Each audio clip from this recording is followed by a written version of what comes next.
Hey, welcome guys. Welcome. Today we are going with the luck of the Irish. St. Patty's Day is coming up, and I wanted to show you how we eat corned beef and cabbage because we are not a fan of the corned beef and cabbage all cooked together. And so I just wanted to give you a little insight into what I do for that and a couple other little things. So, excuse me, I don't know where that just came from. Okay. So in this 13 by 9 pan, you want something with sides so that as it lets off liquid, it's not oozing all over your oven. You are going to put your corned beef. There are a couple of different kinds of cuts. I was supposed to remember what this one was so I could tell you, but this one is a thicker cut. And so this one actually, oh gosh, I'll get you the different cuts. Hopefully I remember to do that. But anyway, this one actually slices really nice. The other one sort of shreds. So anyway, so I am using, okay, I don't like the seasoning pack. I throw that out. Let me start here. Hi, my name's Sarah. Thank you for watching. I help women to restore their mental wellness through biblical encouragement, nutrition, and supplementation. And so that's what this show is all about, just sort of helping find good recipes that are helpful on the health journey. So corned beef is maybe not like the most healthy, but the way that I'm doing it sort of helps, you know, eliminate some of the extras. I never put the seasoning packet on. I find it to be too much. But this recipe calls for, it's just baked in the oven by itself with honey mustard, or Dijon mustard. And so because I'm AIP, I don't know that I'm supposed to have the corned beef. I have to look into that, but without the extra herbs on, seeds on it, I think I'll be okay.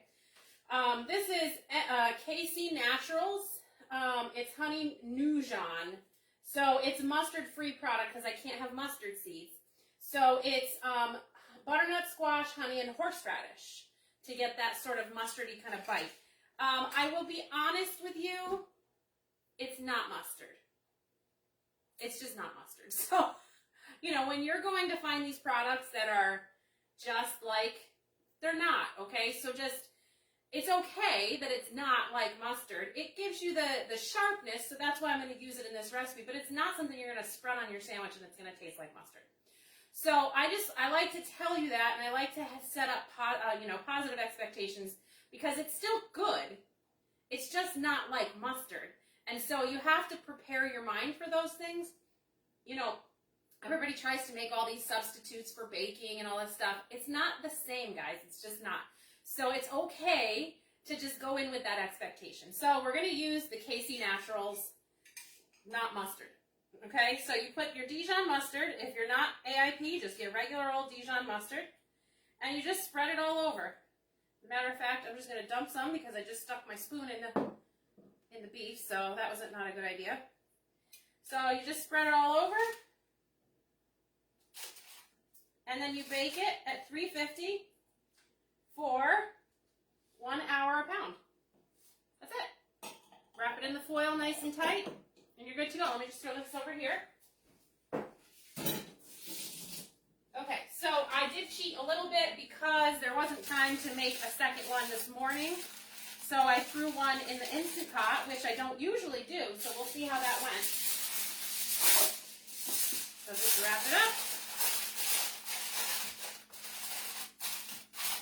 I've got my 350-degree oven on, and I'm just going to put this in there for a few hours because this was almost 4 pounds. So I'm going to set my timer for like 3.5 hours and just see where we're at. Whoops. Nope. There we go. Okay. So let's see what we've got over here. I just let it natural release, and it cooked in the Instant Pot for 85 minutes. It's a tough cut of meat, so it does need to cook longer. Okay. And there's not terrible amounts of shrinkage, actually. Let me get a different cutting board because I don't want to... What's really nice, I love this cutting board, and there are some out there that you can find that it has a well around the outside. This one happens to be Pampered Chef. Shocker. And so when you're using meats and stuff, or watermelon, things that are juicy, it's really nice because it collects some of that juice. So this is just on the trivet in here. So I'm just going to take it right out like that and get rid of this. Now, if you're someone who likes all that juice and all your stuff cooked together, use it, but it's not my thing. So let me get, what did I do with that fork? I think I got rid of it. Yeah, I did. Okay, so let's just take this off. Oh, I can't even take, it's just like falling apart. Yeah, it just falls apart. Beautiful. That's what we wanted. I put the layer of fat up when I did this, and I did the same in there.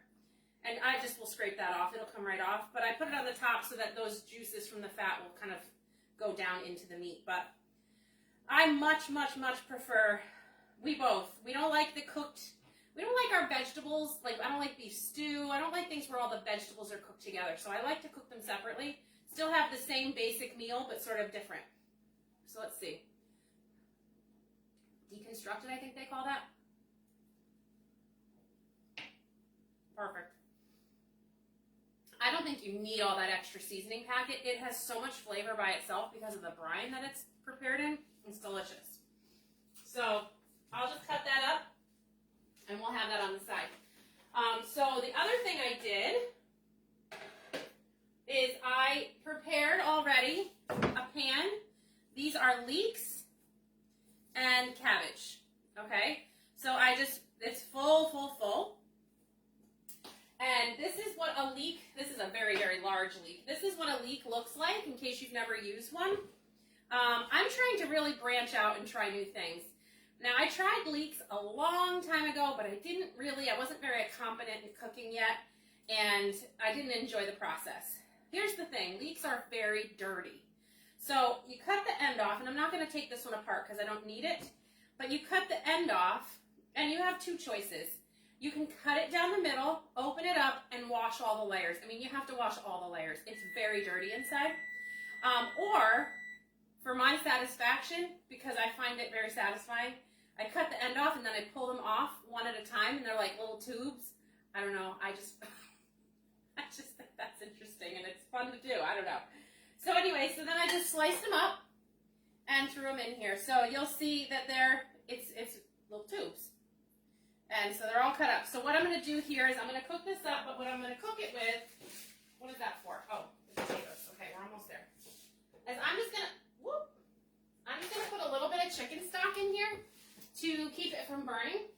And if I want to, after, I'll throw a little avocado oil or something. But just to start getting it cooking down. Now, I have here chicken bone broth, actually, that I made. So super, super easy. Even if you don't have an Instant Pot. I did it in the Instant Pot just because it's quicker. But you take the carcass of a chicken. Sorry. And that should be plenty because that's a lot in there. But carcass of a chicken, and so it was really like the whole onion, skin and everything. Just cut it in half, throw it in. The carrots, just cut them, throw them in. Celery, I put the leaves in there and everything. So, and then you just cook it and cook it and cook it. For bone broth, you really cook it. So that's what we did there. And so I'm throwing that in there for some extra nutrients and also to help it steam. So that'll just cook up, and once it's cooked down, if you can have it, leeks and cabbage and butter, really yummy. I just can't eat the butter right now. So you can also do something like that. Okay, so here is the next thing we did.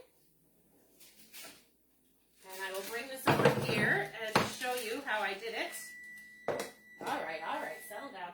Okay, so let me just flip these. We are also making smashed potatoes. So you can make mashed potatoes. Those are very good. And you can actually make something called kalkanen, I think it's called. And you mix the cabbage and the potatoes together. And so I've done that before. That's also good. But I thought I would do something a little bit different. Now, I can't eat these potatoes, unfortunately, but this is one of my favorite ways to make them. So you cook them halfway through and flip them and then drizzle a little oil. So that's what we're going to do real quick, and then I'll show you the process from beginning to end. Well, kind of. So, how do you guys prepare your corned beef? Do you even eat corned beef? Tell me in the comments, because I am very curious who my corned beef people are. Some people are like die hard, we love it. And And some people are like me and Richard, and we just don't love it cooked the traditional way. So I'm just going to drizzle some oil. That was a little more than a drizzle over there. Whoopsie. Okay. And throw these back in the oven, and then we'll get talking about what I did. Okay. Let me just try to get that oil to move somewhere else in the pan. That poured out pretty hard. Okay, so here's the thing. Let me turn this on and turn this on. What's really great about these smashed potatoes is they get really crunchy. And it's almost like a French fry, kind of, because it gets so crunchy. So what you do is you take little potatoes, the smaller the better. These are the smallest ones I could find at the time. And you boil them for about 25 minutes till they're soft but not breaking, okay? And then you put a little olive oil on your pan or avocado oil, which is what I just used. And you sprinkle right on the pan. Now, if you're AIP, you're going to leave that black pepper off for elimination phase unless you're allowed to eat it again. And then feel free to really season it up with the salt because crunchy, salty potato skin's amazing, right? And then a little garlic powder. So I just did it right on the pan. That's it. Now, I know that this is going to be too much potato for this pan, and I'm going to have to do another batch, so I'm just going to do that. And then you just, without getting your hands all dirty, kind of just squish it around, and they roll because they're taters. Okay? Then I took my parchment paper, and I smashed them with the back of a cup. Oh, I got two there. Now I'm just going to move this over. So you want to smash these to about ½ an inch or so. Slippery little guy. Because the thinner you can get them, the crunchier they are, but you got to make sure you're not breaking them either. So, like, breaking them apart. So you just got to gauge for yourself kind of like what you think is a good thickness and all that stuff. So, whoop.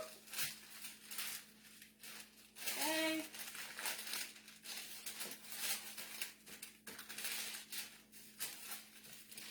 And this just you can do this without the parchment, but I find that the potatoes get a little stuck sometimes, and I just don't want to deal with that, so I just put the parchment. Makes things a little easier, makes my hands a little less dirty. Let me just throw one more on there, because I got room right there. Actually, I might be able to fit two more. Maximize. Okay. And one more little one right there. And we're good. Okay. Yeah, see, it's already sticking. And I just did it on one potato. So, all right. Oh, see, now that one I broke. Because I keep playing with it. Stop playing with it. Okay. All right, put that over there. And then just drizzle. Whoops, I put it away. You just drizzle a little more oil on here. Okay, drizzle this time. I'm getting really quiet because last time I was talking and I didn't drizzle, I poured. Okay, a little extra salt. And then we'll throw that in the oven. The oven is full right now, so we won't worry about it.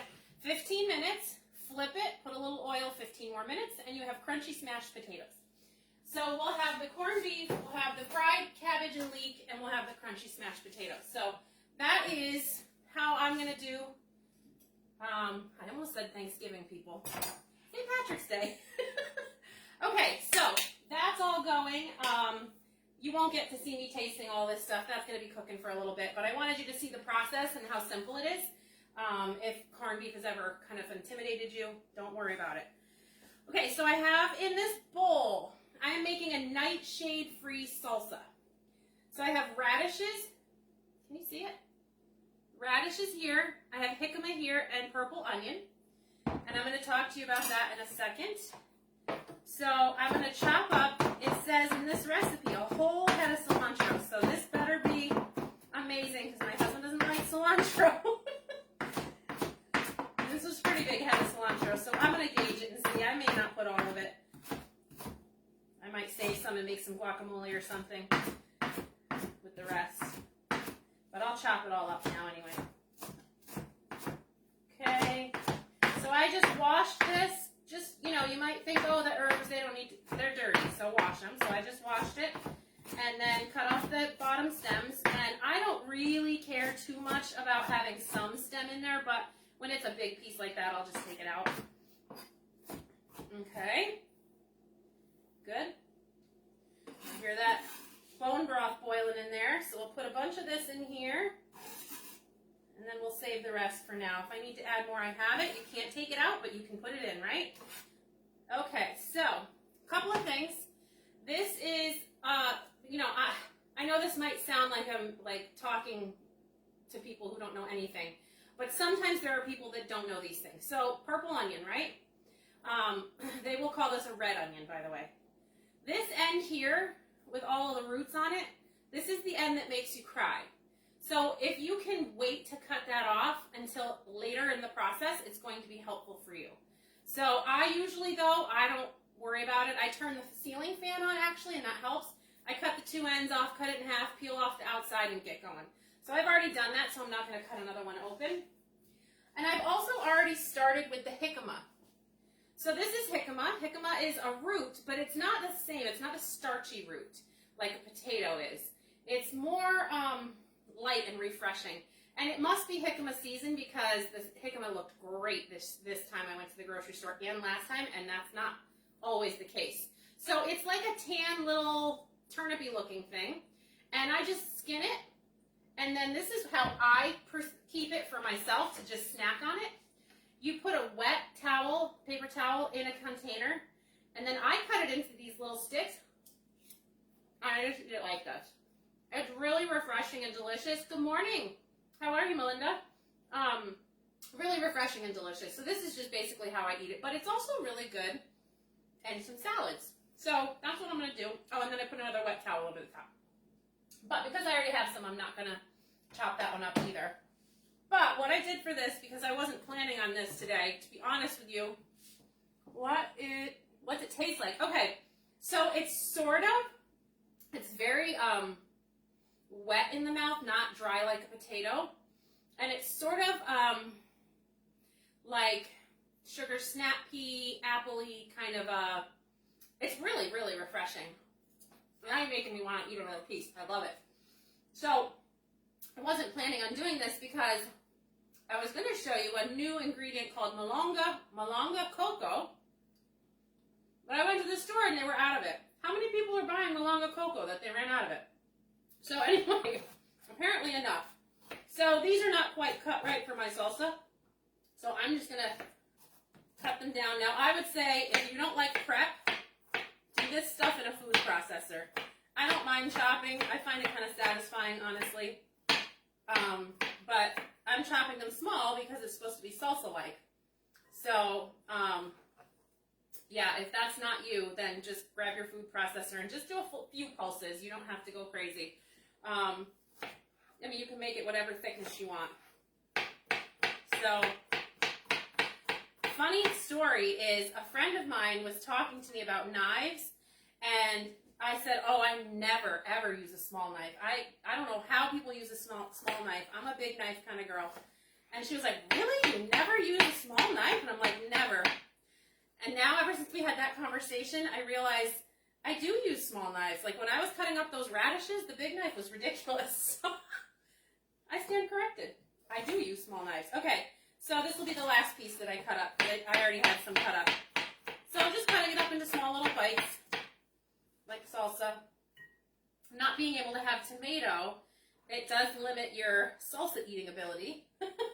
So this is going to be really refreshing. And you know, quite honestly, I probably will eat this because I can't have, you know, I can have cassava chips on AIP, but they don't like me, so I won't be eating those. But this will probably be really nice, like on a piece of chicken. All right, so we've got the cilantro, the onions, the jicama, the radishes. We have a mango. Just in case you don't remember, cut off one end so that it sits flat. When you go down from the center, and then you have to angle your knife to go around the pit. The pit is long and skinny, so you have to sort of let the pit navigate your knife a little bit so that you can get as much of the flesh off as you want, which is all, if you can. And then I go around, let me move this. I lay it flat and I go around. See, now I'm hitting pit like almost the whole way. Okay. And then I'll flip it over here. And then I flip it to the other side, get off as much as I can. I don't like to waste. Okay.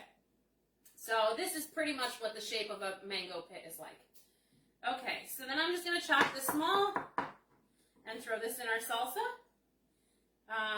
Now, there's a little bit of, these little pieces are a little harder because you got to do them like this.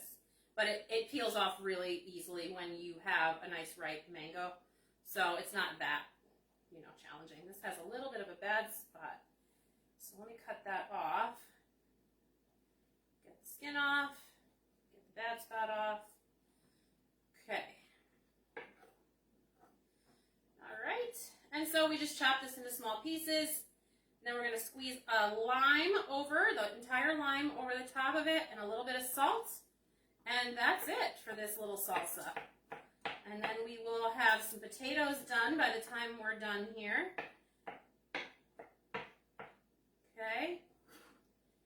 So for the bigger pieces, so that you're not dealing with the peeling, again, I showed a couple weeks ago, but not everybody is on all the time. So I did bigger chunks, but this time because it's a salsa, I'm going to do smaller. Please be careful to not cut your hand. So you need to gauge how deep you want to go. But I just go this way, and then I'll go this way. Okay. And I'm getting all these little pieces. You can see when I do this that I got all these little pieces, right? And then you can take a spoon, or you can just take your hand and just run right through it, and they'll come right off. Okay? So I'm going to get a spoon. It's just easier that way. Let me do that real quick. That one's super ripe, so the skin is coming apart pretty quick here. Okay. Yeah, so everything I wanted to cook today, it didn't work out, so I had to quickly pivot. 2020 and 2021, the year of the pivot, right? If we wanted to make progress in life, we had to pivot. So I've been learning the art of pivot as a control freak. That it was not an easy thing for me, but it's been really, really good to learn those kinds of skills. Everybody's sort of just learning it together, and it's really important to be flexible while still not compromising your morals and stuff, but flexibility is really, really useful. Okay, so that little piece does not want to cooperate. There we go. Okay. So I'm just going to squeeze this lime over the top. I do use my citrus press for the lime as well, but lime doesn't have the seeds falling out of it all the time like the lemons do, so I'm not going to really worry about it right now, because I just want to get this tasted. Okay, let's squeeze the lime. I'll put the rest of the mango in a minute. Okay, it says the whole lime, so I'm going all in for this recipe, and then I'll tweak it. Well, maybe I won't, because that was a lot of juice. Let me mix it up. I'm just going to go in with my hands. Yeah, I don't think I'm going to put more cilantro in there either. So, by the way, with this recipe, you put less radish if you want less heat, because radishes kind of have a bite to them. I think I'm going to leave the cilantro as is. I'm not going to do all of it. And let's taste it. Let's see. Mmm. Yum. Yum. That is so yummy. All right, people. This is delicious. And guess what? It's mostly vegetable with just a little bit of fruit, which is nice because, I love my fruits and they're super important, but more vegetables the better. And it's very fibrous, which, hey, hint, don't eat all the jicama in one sitting. It'll do a number on your intestines. So, yeah, yum, yum, yum. That's delicious. The fiber is so important for your digestion and everything, really. So let me just show you up close. I still have to, like I said, put that half a mango in there. But let's see. So this is our salsa. Delicious. And then I have the leeks and cabbage cooking down. I'll be stirring those soon. You can season those however you like. I probably will do salt, pepper, onion powder, garlic powder. And then we've got the smashed potatoes. The ones that are done are coming out. So let me just take them out so you can see them. All right. Yum. All right. Look at those. So, so good. And you can smell how crunchy they are. And you can actually see, there we go, how the edges got all nice and crunchy. So it's super simple, but it's still soft in the middle and crunchy on the outside, like a French fry. And you can make them at home, and it's a lot easier than chopping up a bunch of fries out of, whole potatoes. So yeah, this is a great option. And we'll put this together, and then we have our corned beef. This one we did in the Instant Pot. The other one's in the oven. So there you go. Hopefully this was useful information for you guys today.